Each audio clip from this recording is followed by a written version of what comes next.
Surgery ഞാൻ ചെയ്തത് റെനയിലാണ്. പിന്നെ വിവാദം ആയതുണ്ടായിരുന്നു റെനയിൽ എന്താണ് ജാസി സർജറി ചെയ്തിട്ടില്ല, ജാസി വേറെ എന്തോ ഒരു അസുഖത്തിന് മരുന്ന് കഴിക്കാൻ വേണ്ടിയിട്ടാണ്, അതിന് കാണിക്കാൻ വേണ്ടിയിട്ടാണ് റെനയിൽ വന്നതെന്നൊക്കെ പറഞ്ഞിട്ടുണ്ടായിരുന്നു, തെറ്റിദ്ധാരണകൾ ഉണ്ടായിരുന്നു.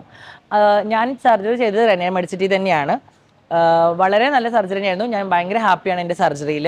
പിന്നെ അവിടെ കുറേ ആൾക്കാരുണ്ടായിരുന്നു അങ്ങനത്തെ സർജറി അവിടെ ഇല്ല, അല്ലെങ്കിൽ റെനയിൽ ഡൗൺ സർജറി ഇപ്പോൾ ചെയ്യുന്നില്ല. റെനയിൽ ഡൗൺ സർജറി ഇപ്പോൾ താൽക്കാലികമായിട്ട് ചെയ്യുന്നില്ല. കാരണം റെനയിൽ ഡൗൺ സർജറി ഉണ്ടായിരുന്നു. കാരണം റെനയിൽ ബ്രെഡ് സർജറിയും ഡൗൺ സർജറിയും ചെയ്ത ഒരുപാട് ട്രാൻസ് പേഴ്സണെ എനിക്കറിയാം, എൻ്റെ ഫ്രണ്ട്സാണ്. അപ്പോൾ അവർ എല്ലാവരും റെനയിൽ നിന്നാണ് ചില ആൾക്കാരൊക്കെ ഡൗണും ചെയ്തിട്ടുള്ളത്. ഇപ്പോൾ താൽക്കാലികമായിട്ട് അനന്യയുടെ ഒരു വിഷയം ഉണ്ടായിരുന്നല്ലോ, ആ ഒരു വിഷയത്തിൻ്റെ പേരിലാണ് ഇപ്പോൾ താൽക്കാലികമായിട്ട് അവിടെ ഡൗൺ സർജറി നിർത്തി വെച്ചിരിക്കുന്നത്. ഭാവിയിൽ ചിലപ്പോൾ വീണ്ടും ഡൗൺ സർജറി അവിടെ ഉണ്ടാവുമായിരിക്കാം, എനിക്കറിയില്ല. എനിക്ക് ഇപ്പം ഞാനൊരു സർജറി ചെയ്ത് കഴിഞ്ഞാൽ തന്നെ അത് ഇന്ന സർജറി ആണെന്നുള്ളത് പ്രൂവ് ചെയ്ത് കൊടുക്കാൻ ഇപ്പോൾ ചില ആൾക്കാർ പറയുമ്പോൾ നമുക്ക് ശരീരഭാഗങ്ങൾ കാണിച്ചു കൊടുക്കാനൊന്നും പറ്റത്തില്ലല്ലോ.